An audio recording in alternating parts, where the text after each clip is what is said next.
winter in Biarritz has none of its usual resort charm. By February, Atlantic storm systems take over and the famous promenades fall quiet. On Wednesday, February 23, 2022, at the top of the cliff where the far Biarritz lighthouse stands, a lone silver Renault Clio caught the attention of passers-by. The car sat in an open parking area, one that this time of year is nearly deserted. Inside, it looked as if time had stopped several days earlier. A smartphone rested in a dashboard mount, still connected to a charging cable, its screen frozen on. A navigation app.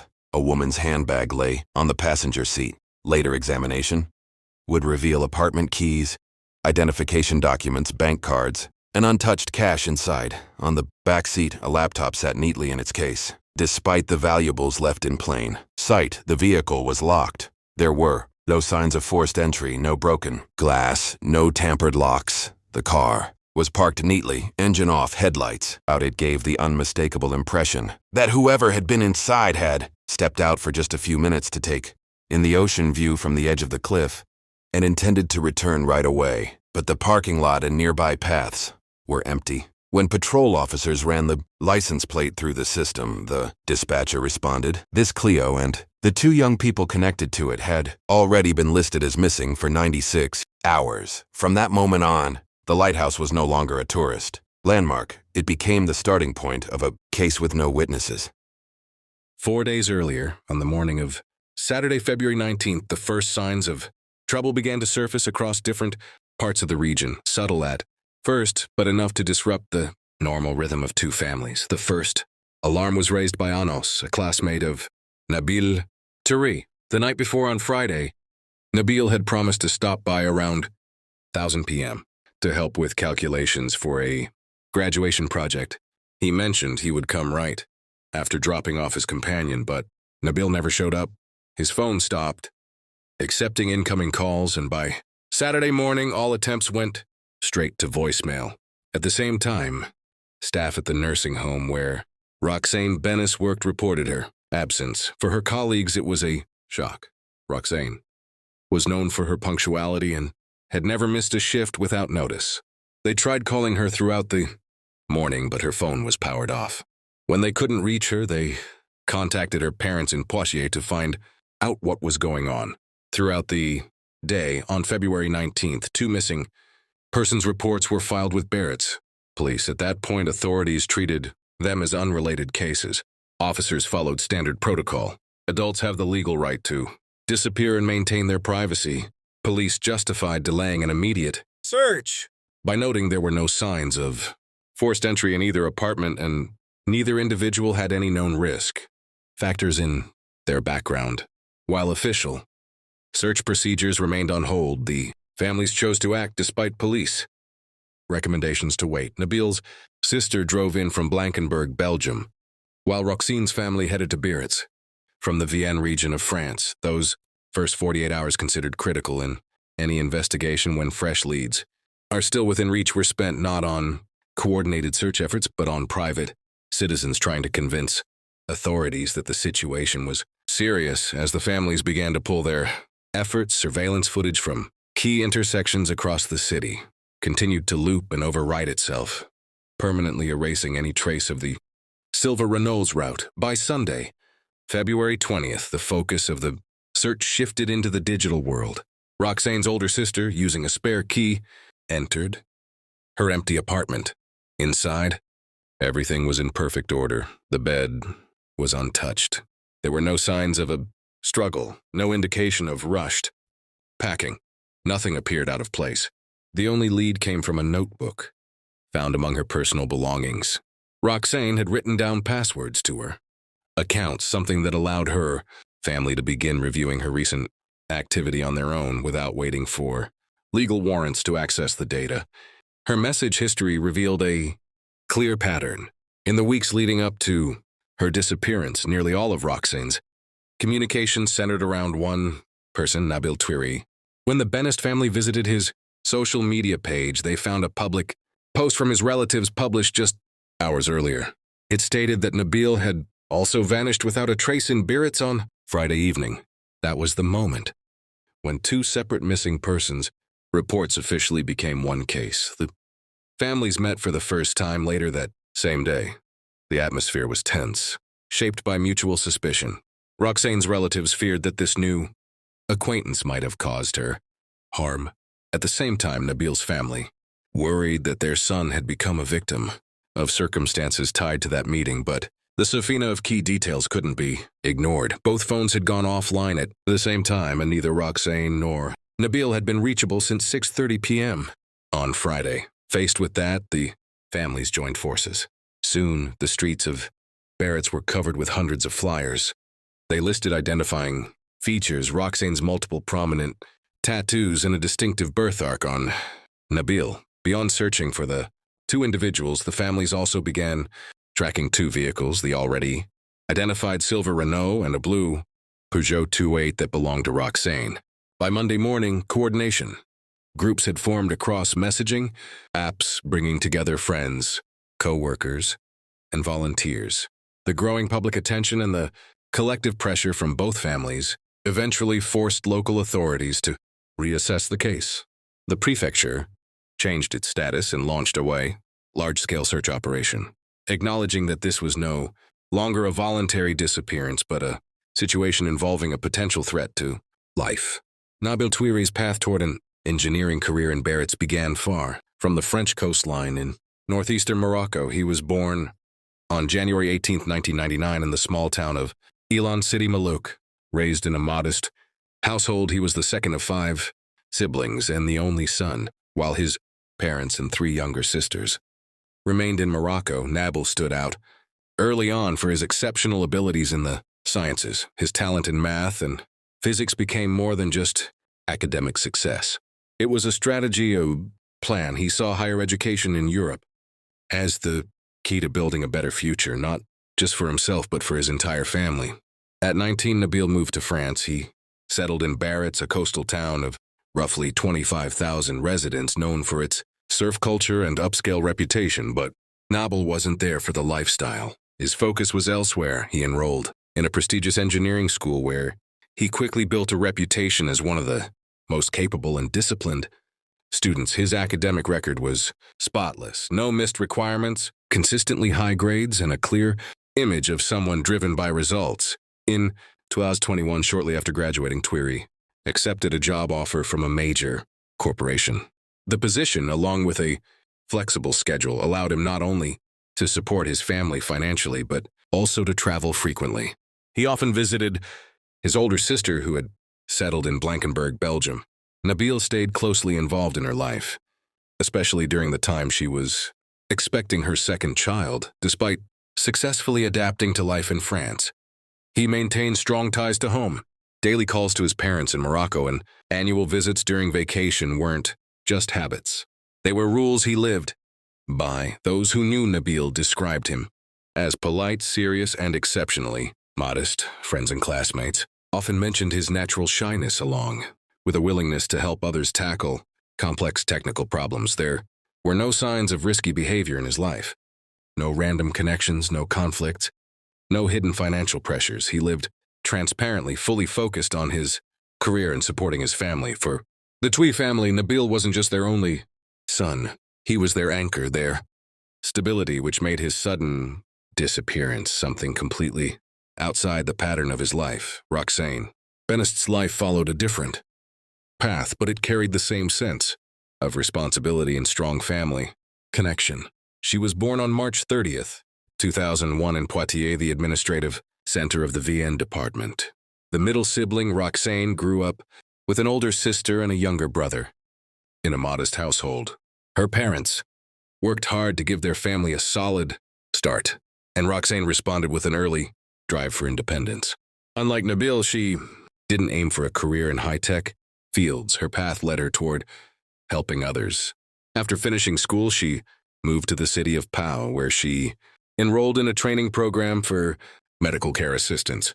After qualifying, Benest began working at a local nursing home. Her work history was defined by consistency. Over the course of her employment, she had no disciplinary issues, and feedback from colleagues and residents consistently highlighted her reliability and patience. That professional profile became critical in the early hours of the investigation. For someone with that level of responsibility, missing a scheduled shift without any notice wasn't just unusual. It was a clear signal that something was wrong. Roxanne's first steps into independent life in a new region came with strict budgeting. In the beginning, she shared an apartment with 2 friends, splitting rent and utilities. But as soon as her financial situation stabilized, thanks to a steady contract at the medical facility, she moved into her own place. The apartment was located in a quiet, residential neighborhood on the outskirts of the city, matching her preference for a calm, low-key lifestyle. After long and demanding shifts, Roxanne kept her distance from strangers, choosing to spend most of her weekends with family back in Poitiers. Outside of work, Roxanne maintained an active digital presence, one that would later become a key source of information for investigators. She was passionate about painting, reading, and especially photography. Her social media accounts were filled not only with personal photos, but also with original artwork and landscape shots. That habit of capturing moments would later stand out as a critical detail. On the day she disappeared, it was the only thing she took with her from the car, leaving behind all her other belongings. Up until January 2022, social media had simply been her way of staying in touch with friends and showcasing her work. Then one notification changed everything. In January 2022, the connection between Noble Thierry and Roxanne Bennis began online. Nabil, someone who used social platforms sparingly and never treated them as a way to meet people, was the one who sent the first message after coming across Roxanne's profile. He was drawn to the way she expressed herself through her drawings and photography. Roxanne responded to the message from a stranger, and from that moment on, a conversation began, one that quickly moved beyond simple introductions. Over the following weeks, their communication turned into a daily routine as they discovered shared views on life and similar ambitions. They exchanged phone numbers. One short text messages soon gave way to long phone calls, sometimes lasting for hours. Even though they were separated by only a few dozen miles, their schedules kept getting in the way. Roxanne worked night shifts at the nursing home while Nabil was tied up with a demanding engineering workload. For a while, meeting in person just wasn't possible. They didn't rush it. Instead, they took their time getting to know each other from a distance. During this period, both of them cautiously began introducing the idea of this new connection to their families. During one call with his sister in Belgium, Nabil mentioned that he had met someone, but didn't go into detail, saying he'd explain more in person. Roxanne also shared the news with her sister, describing Nabil as attentive and intellectually engaging. To both families, the connection seemed safe and promising. By early February, the intensity of their communication had reached its peak. The decision to finally meet in person came when their work schedules finally lined up. They chose mid-February during a brief calm between the winter storms in Biarritz. This wasn't just a casual meeting between 2 people who had connected online. It was the natural next step after a month of constant communication, time during which they had built a detailed understanding of each other's personalities. The first in-person meeting, Bennis, took place on Monday, February 14th, 2022. They chose a cafe in downtown Biarritz as their meeting spot. The fact that the dates of Paula with Valentine's Day felt symbolic to both of them, a positive sign for what could be the start of a relationship. Later, they would each mention this detail in messages to their families. The meeting lasted for several hours. Witness accounts and geolocation data confirmed that the two spent that time talking, discussing their pasts, their ambitions, and where they saw their futures heading. Neither of them showed any disappointment after moving from online conversations to real-life interaction. In fact, that same evening, Nabil and Roxanne documented the moment on a smartphone camera. They took a photo together, both appearing calm, focused on each other. The image was immediately posted to social media with mutual tags linking their profiles. That single action allowed platform algorithms to connect their accounts, something that would later play a key role in aligning data from what were initially treated as 2 separate disappearances. So that photo remains the only clear image of them together. It captured what they were wearing that day as well as their overall physical condition. The post quickly drew positive reactions from friends and colleagues, many of whom one hadn't even known about their connection until that moment. After the meeting ended, Thury and Benest almost immediately began planning their next date. At first, it seemed like their busy schedules, Nabil's engineering workload, and Roxane's night shifts would push the next meeting to the end of the month. But changes in their schedules opened up an earlier window. They set a new date for Friday evening, February 18th. For their second meeting, they chose the area around the city lighthouse, a location known for its sweeping views of the Atlantic Ocean. Roxanne, passionate about photography, planned to bring her camera to capture the scenery. Friday, February 18th, 2022 brought unusually clear weather to France's Atlantic coast. The sky remained cloudless well into sunset. Perfect conditions for their planned walk. Nabil and Roxanne met in Biarritz just as they had agreed 4 days earlier. Around 6 p.m., the pair was seen along the seaside promenade. Witnesses described them as an ordinary couple, taking in the ocean views. Roxanne, with her camera in hand, would occasionally stop to photograph local landmarks. Several of those images were posted to her social media in real time. Those posts would become the last digital traces, confirming her location and her calm, stable state of mind. Investigators later reconstructed the couple's movements that evening piece by piece, relying on objective data from security systems. At around 7 p.m., Nabil and Roxanne entered a fast food restaurant. Surveillance footage captured them at the counter and later seated at a table. In the video, their behavior appears relaxed. Nabil picks up their order. They exchange a few words and begin eating. There were no signs of concern, no visible tension. Cameras did not capture anyone nearby, acting suspiciously or appearing to follow them. At that moment, they were still in a crowded, well-lit, and seemingly safe environment. Later that evening, as dusk settled in, they were seen at another cafe in the city. Both patrons and staff remembered the young couple. They stayed for about half an hour. Witnesses consistently said the same thing. Nabil and Roxanne looked genuinely happy. They laughed often, fully absorbed in each other, completely at ease. Nothing in their behavior suggested conflict or outside pressure. After paying the bill, they left the cafe and headed toward the parking areas. That moment became the point of no return. Once Nabil and Roxanne stepped away from the well-lit streets and out of the camera coverage in the central districts, the trail went cold. Despite the city being busy, that evening no one reported seeing them again. Just 40 minutes after they left the cafe, both of their phones went offline. At the same time, weather conditions along the coast began to deteriorate rapidly. Just as forecasters had warned, a storm front was moving in. Hand would occasionally stop to photograph local landmarks. Several of those images were posted to her social media in real time. Those posts would become the last digital traces, confirming her location and her calm, stable state of mind. Investigators later reconstructed the couple's movements that evening piece by piece, relying on objective data from security systems. At around 7 p.m., Nabil and Roxanne entered a fast food restaurant. Surveillance footage captured them at the counter and later seated at a table. In the video, their behavior appears relaxed. Nabil picks up their order. They exchange a few words and begin eating. There were no signs of concern, no visible tension. Cameras did not capture anyone nearby, acting suspiciously or appearing to follow them. At that moment, they were still in a crowded, well-lit, and seemingly safe environment. Later that evening, as dusk settled in, they were seen at another cafe in the city. Both patrons and staff remembered the young couple.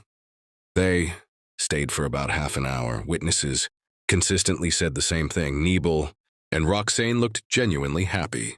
They laughed often, fully absorbed in each other, completely at ease. Nothing in their behavior suggested conflict or outside pressure. After paying the bill, they left the cafe and headed toward the parking areas. That moment became the point of no return. Once Nabil and Roxanne stepped away from the well-lit streets and out of the camera coverage in the central districts, the trail went cold. Despite the city being busy, that evening no one reported seeing them.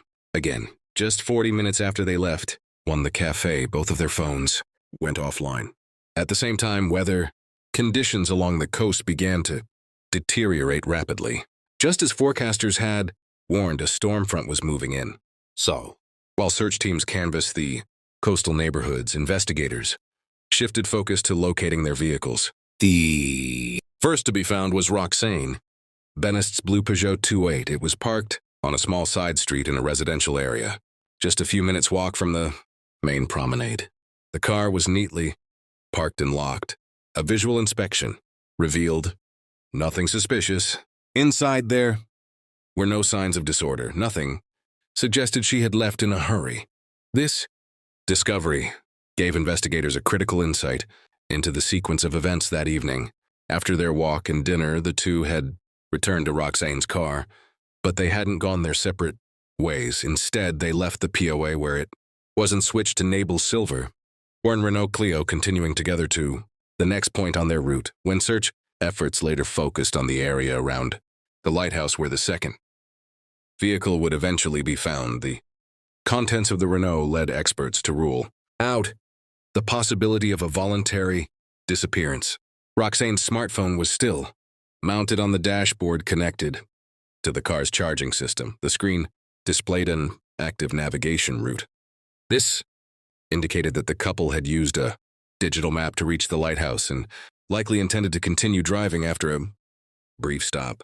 On the back seat, Nabil's laptop was left in plain view. On the front passenger seat sat Roxanne's bag.